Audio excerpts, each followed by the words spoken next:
할렐루야. 날마다 동행 수원 사랑의 교회 정종인 목사입니다.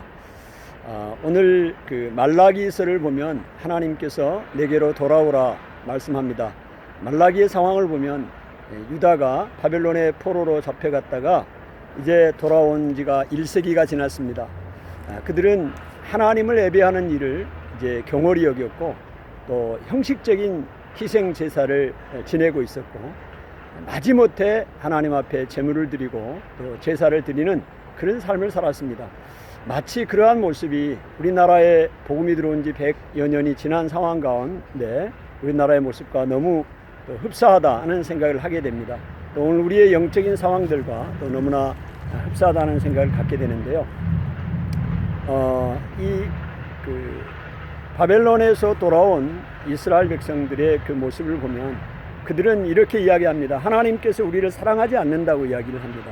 근데 하나님은 그들에게 내가 너희를 사랑한다는 증거를 말씀하시죠. 에서와 야곱의 이야기를 하잖아요. 에서는 형이지만 형을 미워했고 야곱인 동생인 너를 사랑했다고 하나님 말씀합니다. 그 증거로 야곱의 살림을 황폐하게 했고 야곱의 기업을 광야의 이리에게 주었다고 말하고 있습니다. 오늘 대한민국 사람들도 하나님의 놀라운 은혜를 받고 또 그 부흥을 경험한 이 민족입니다.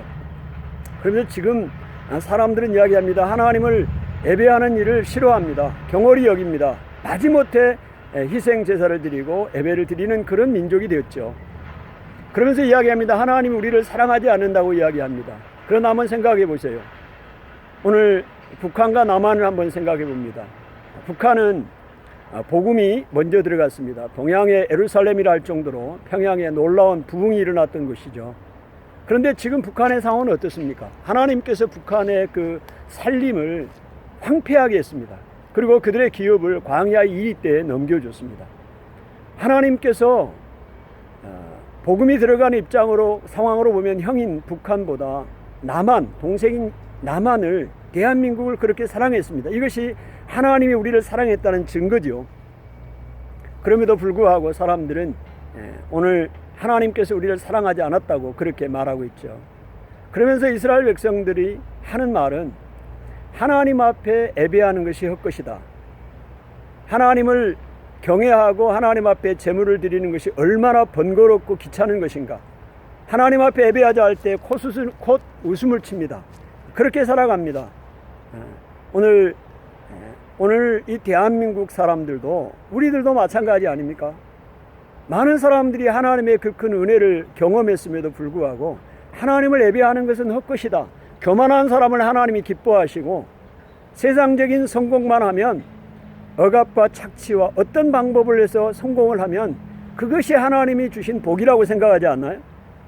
그리고 하나님의 정의가 어디 있느냐고 그들은 이야기합니다. 오늘도 이 시대가 정의의 하나님이 어디 있느냐고 반문하는 시대 아닌가요? 어쩌면 이 유다와 대한민국 백성들과 너무나 흡사하다는 것을 압니다. 그러면 하나님은 우리의 말을 다 듣습니다. 이스라엘 백성들이 하나님 앞에 원망하고 불평하는 얘기를 다 들어요. 불평하는 얘기만 듣는 것이 아니죠. 하나님을 경외하고 하나님을 섬기는 사람들의 말씀도 듣는다는 것입니다. 말라기 4장의 1절에 보니까 여호와를 경외하고 나를 존중히 여기는 자들의 말을 내가 분명히 들었다고 말씀하고 있죠. 그래서 그들에게 하나님 앞에 있는 영원한 기념책에 그의 이름을 기록하겠다고 말씀하시고 또 그날에 하나님의 특별한 소유로 너희를 삼아 주셨다고 말씀하고 계십니다. 하나님은 하나님의 귀에 들리는 대로 행하시는 하나님이십니다. 하나님을 향해서 불평하고 하나님이 없다고 말하고 하나님 앞에 예배하는 일을 귀찮아하고 코 웃음을 치는 그런 말도 하나님이 다 들으시지만 하나님을 경외하는 사람들이 피차 말하는 소리를 들으시고 하나님이 응답하신 하나님이십니다. 말라기 4장에 말씀하시죠. 이렇게 하나님을 경외하는 사람들에게는 하나님의 공의로운 해가 떠올라서 치료의 광선을 발하여 주시고 외양간에 송아지가 나와서 뛰는 것 같이 되는 놀라운 역사가 일어나게 하시겠다. 놀라운 약속을 주십니다. 하나님께서 이스라엘 백성들에게 하나님을 싫어하는 그들에게 다시 한번 기회를 주십니다. 돌아오라고 말합니다. 엘리야 선지자를 보내겠다고 말합니다. 그 엘리야 선지자는 세례 요한이죠. 세례 요한을 보내서 무슨 말씀을 하시겠다는 겁니까? 여호와의 율법, 여호와의 계명, 하나님의 말씀을 듣고 기억하고 지키고 행하라는 것이죠. 오늘 모세의 시대나 엘리야의 시대나 오늘 이 시대 동일하게 우리가 여호와 앞으로 돌아가야 됩니다. 회복해야 됩니다. 그 회복하는 방법은 다른 게 아니에요. 여호와의 말씀을 기억하고 그 말씀대로 행하고 지키는 것이 하나님께로 돌아가는 길입니다. 오늘 이 민족이 하나님 앞에 돌아가는 길은, 이 대한민국의 교회가 하나님 앞에 돌아가는 길은 하나님의 말씀을 지키고 행하고 돌이키는 것입니다. 오늘 하나님께서 말라기 선지자를 통하여 우리에게 주시는 교훈, 이 대한민국에 주시는 교훈, 오늘 우리에게 주시는 교훈입니다. 할렐루야!